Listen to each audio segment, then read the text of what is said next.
Alors, docteur, nuyu nañu la bàyyi la nga nuyoo d'abord. Vraiment maa ngi lay fay di la gërëm di excuser aussi ci dérangement bi parce que fii xëcc na quand même donc on s'excuse sérieusement du fond du cœur. Alors tey mooy journée internationale contre lutte contre le paludisme yow yaa ngi nekk ci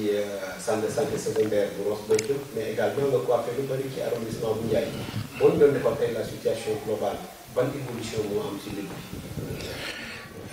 Comme li ma ko waxoon léegi maa ngi lay gërëm di la sant ci déplacement bi concernant vraiment ce problème de paludisme dans notre zone. Mun naa la ko tënkal au nom du médecin-chef empêché en l'occurrence docteur Djibril Sow que je salue de passage. Donc xeex bi vraiment la lutte a été une lutte très très rude, ce qui nous a permis vraiment d'entrer dans cette phase que nous appelons la phase de préélimination du paludisme. Donc soo déggee ñu ne phase de préélimination dans le district sanitaire de Richard-Toll, cela a été vraiment le résultat de beaucoup de stratégies qu'on menait dans la zone.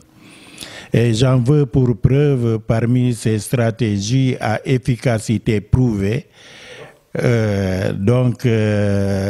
pexe yi ñu doon mener ci gox gi pour faire reculer le palu mooy d'abord teel a jóg pour wut faj mi maanaam képp ku toog yëg sa yaram tàng na vraiment li ñu lay njëkk a conseiller mooy nga teel a jóg pour dem jege structure de santé yi donc loolu benn pexe la. Parmi tant d'autres yeneen pexe yi aussi mooy une fois au niveau de la structure soo eggee ci bërëb fajukaay bi matériel bi ñu utiliser pour diagnostiquer maanaam pour ràññee ndax sibiru la waaw wala déet mooy dañu utiliser li ñu wax TDR les tests de diagnostic rapide. Loolu benn pexe la bi nga xamante ni daf ñu permettre ñu poser diagnostic bi nga xamante ni diagnostic bu leer la sans se tromper. Donc à part utilisation aussi des TDR dañu utiliser aussi soo fekkente ni am na cas palu dañu utiliser li ñu wax les ACT. ACT mooy molécule yi nga xamante ni maanaam garab yi nga xamante ni moom la ñu jëfandikoo pour faj les cas diagnostiqués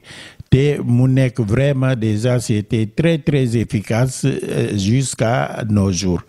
Donc à part loolu aussi dañuy jëfandikoo aussi avec la prévention parce que ci biir stratégie soo bugg a am une efficacité il faut que nga def prévention aussi. Donc prévention bi dañu koy accentuer surtout chez les femmes enceintes ci jigéen ñu weerul yi ak les enfants de 0 à 5 ans parce que cible vulnérable lañu donc loolu soo passé aussi dañuy utiliser Milda surtout dans le cadre de la prévention. Umpul kenn fii dans la zone dans le district sanitaire de Richard-Toll comme dans tout le Sénégal dañuy def des campagnes de distribution de masse de Milda paillon yi nga xamante ni moom la ñuy jëfandikoo pour aar nit ñi donc à part utilisation Milda yi dañuy utiliser aussi chez les femmes enceintes li ñu wax Fansidar donc jigéen ñi nga xamante ni dañuy teel a jóg dem visite am nañu chance dañu leen jox jusqu'à 2 fois Fansidar pour gën a leen aar ci sibiru parce que sibiru ak ëmb mënuñu ànd donc loolu moo tax dañu leen jàppale ci côté boobu di leen jox Milda mais di leen jox aussi garab bi nga xamante ni dañ koy naan. Donc loolu bokk na ci vraiment stratégie yi nga xamante ni pexe yi nga xamante ni moo ñu jàppale surtout aussi dañuy def investigation maanaam soo fekkente ni cas bi jànkoonte nañu ak benn cas de palu dañu koy topp non seulement dañu koy faj ci biir structure bi parce que dañu koy jox ACT mais dañu koy topp ba kër gi nga xamante ni koñ bi nga xamante ni ba kër bi nga xamante ni foofu la bàyyeeku maanaam faj bi yematul uniquement ci structure bi mais dañuy def investigation topp ko ba ci biir kër gi yëbaale képp ki nga xamante ni am na problème yaram bu tàng ci biir kër gi te ñëwul dispensaire donc loolu dañu koy def beneen bi aussi bala ñu def investigation d'ailleurs dañu def documentation maanaam dañuy jël sa tour demander le renseignement feebar bi kañ nga commencé yëg feebar bi ainsi de suite laaj la aussi ci 30 jours yi passé est-ce que tukki nga woon wala fii Ross Béthio nga nekkoon donc loolu dañu koy documenter doog a topp sa tànk ba fu nga bàyyeeku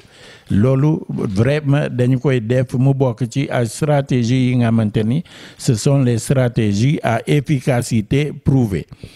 maintenant ci biir liggéey bi aussi dañu yëbale ñi nga xamante ni ñoom la ñu wax des doom maanaam ay nit lañu ñi nga xamante ni dañu leen choisir former leen bàyyi leen ci gox yi nga xamante ni dañu xaw a xëcc dañu xaw a sori centre de santé bi donc ñooñu la ñu wax des doom dispensateur de soins à domicile ñooñu vraiment seen taxawaay aussi ci xeex sibiru bi vraiment jàppale nañu trop parce que ñoom ñoo nekk en contact direct avec la population les cas quand ça se soulève soo fekkente ni am na yaram bu tàng ñoom déjà ñooy teel a jóg jël leen en charge seet est-ce que lii sibiru la waaw wala déet donc ñoom ci xeex bi la ñu bokk ci tënk daal stratégie yooyu yëpp tax na ba tey fi ñu toll ci jiwaan Ross Béthio sinon ci district sanitaire bu Richard Toll egg nañu ci phase de préélimination loolu soo ñu eggee ci phase boobu donc les stratégies à efficacité prouvée yooyu ñoo ñu tax ñoo ñu permettre ñu xeex ak sibiru ba toll ci phase de préélimination donc ci tënk loolu laa la mun a wax pour le moment que vraiment sibiru wàññeeku na trop ci jiwaan bi ñu nekk ci Ross Béthio sans pour autant entrer dans les chiffres dans les détails mun naa la wax fi ñu toll palu mu ngi évoluer en dents de scie léeg-léeg de am ay période yi nga xamante ni cas yi dañuy xaw a jóg tuuti am ay période yi nga xamante ni cas yi dañuy wàññeeku mais soo gisee dents de scie boobu pic yi c'est surtout dû aux grands événements soo fekkente ni magal am na wala gàmmu am na ñëpp ñi nga xamante ni dañuy jóge fii dem feneen pour assister ci événement yooyu retour bi ñoom ñooy indi problème sibiru ci gox gi donc ku ne xam na ni également zone agricole la xam ni tool yi ni mu jegee dëkk bi ndox mi ñu koy utiliser en permanence loolu facteur la boo xamante ne également dina yombal développement moustique. Vraiment tu as parfaitement raison parce que li nga lim ce sont des facteurs favorisants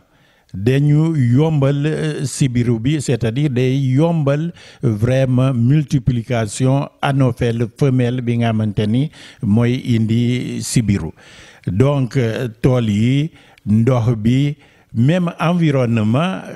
gis nga am na ay gox yi nga xamante ni nit ñi ci nawet dañuy béy tout autour des maisons loolu day favoriser multiplication yooyu.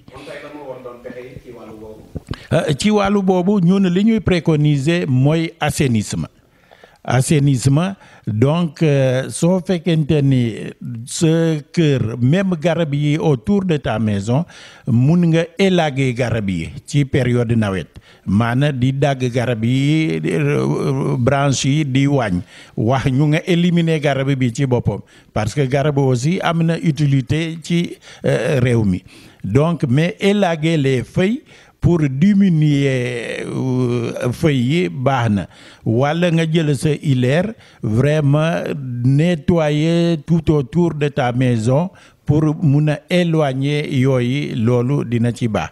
mais aussi ndox buy taax bi ci hivernage bi vraiment loolu lu baax la pour ñu jéem a seet naka la ñu mun a éliminer les points d'eau qui stagnent dans le village